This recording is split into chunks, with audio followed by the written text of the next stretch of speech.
Yellowstone True Story. How accurate is Taylor Sheridan's Western show? Taylor Sheridan's modern Western Yellowstone has not just led the resurgence of the revitalized Western genre, but has been one of the most successful TV shows in our modern era.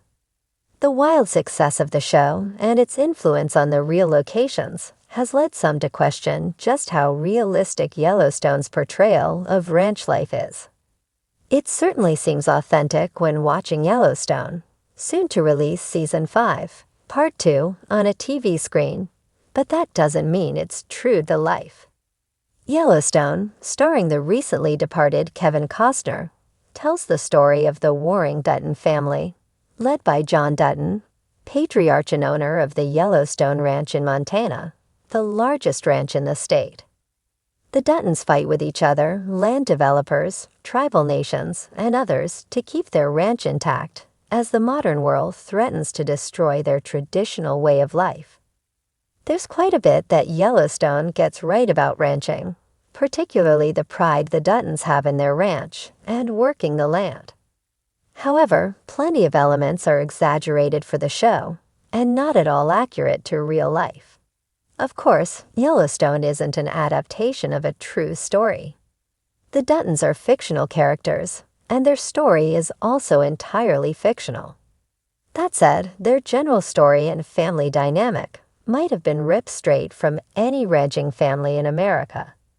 Just like with Yellowstone's cast of characters, ranching is a family business, with ranches being passed down from generation to generation.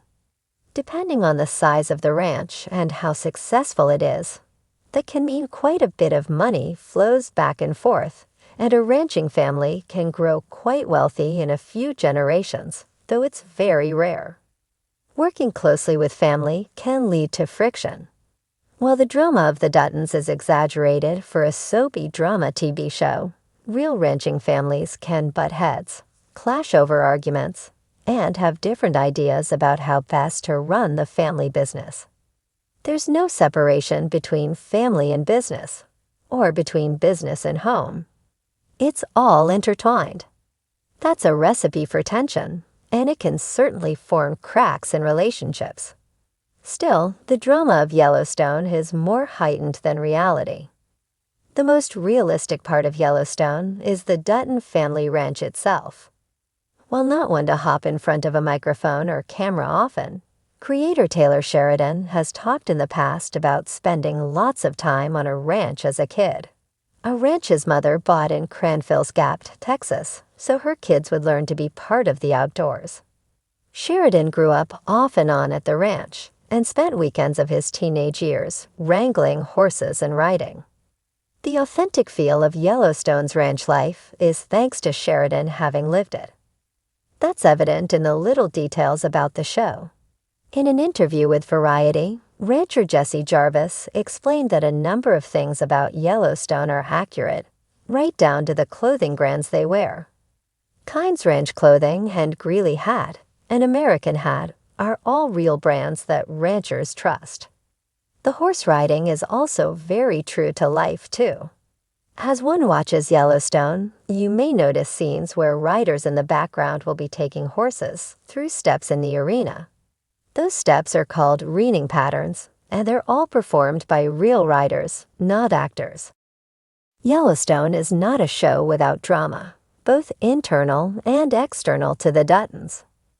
In the same interview, Jarvis mentioned the Duttons' struggles are accurate to real life, to the point that it is sometimes hard for her to watch because it was impossible to escape the problems of her own ranch life when watching the show.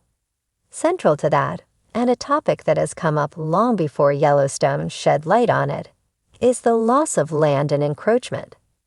The population is growing and moving, and it's harder for ranching families to keep their large lands intact. The COVID-19 pandemic only exacerbated that struggle. As countless articles and news reports explored during the pandemic, lots of people, especially young professionals, fled city life for quieter mountain towns and rural escapes. Sometimes that's been to a town's benefit, as they inject sometimes struggling locations with more money and more business. Other times, though, it leads to a clash between ranchers and land developers as the former struggle to keep their lands from the latter. The balance between developing resources and land is a hard one to strike, and ranches and farms across America are finding themselves losing that fight. Interestingly, there's an argument to be made that the success of Yellowstone itself is expediting that land loss. As the podcast outside/and explores, there's anecdotal and maybe some data-driven evidence that the show's depiction of the American West is enticing rich businessmen and others to move to Montana in hopes of living out their rugged ranchman fantasies.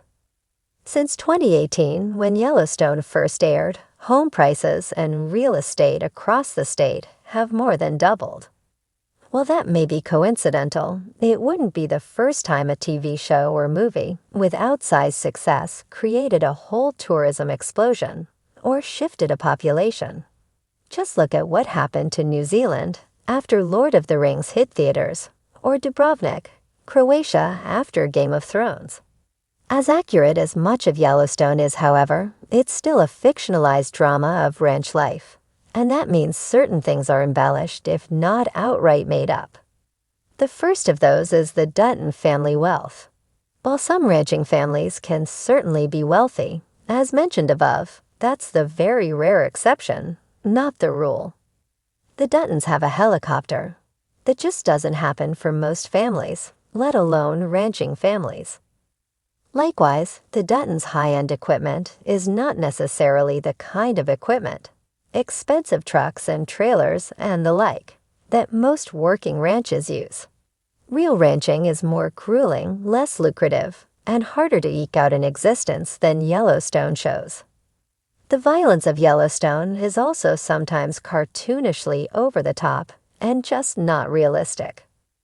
The level of physical violence on the show between warring ranchers and family members may have been somewhat true in the more lawless time of the 1960s and 70s in the American West, but today it's just not accurate. The characters of Yellowstone seem to employ a shoot first, ask questions later approach to the constant threats they face, but the reality is that the struggles ranchers face are less able to be solved with a bullet.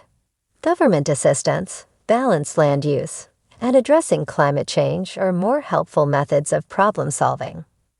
By far the most problematic element of Yellowstone is its portrayal of Native Americans. This has long been a criticism of Taylor Sheridan's projects, whether the depiction of Mexicans in Sicario or Native Americans in Yellowstone. Sheridan's scripts are run through a very white lens that tends to otherize and flatten non-white characters, if his scripts include them in any significant way at all. In Sheridan's Yellowstone, might makes right, and white makes might most of all. The show has been good about exploring issues like land rights and tribal sovereignty, but other indigenous people have pointed to Yellowstone's problems with stereotyping and inauthentic tribal politics. Yellowstone is surprisingly honest, but always remember it's told through a Hollywood lens, which means it's sometimes not that honest at all.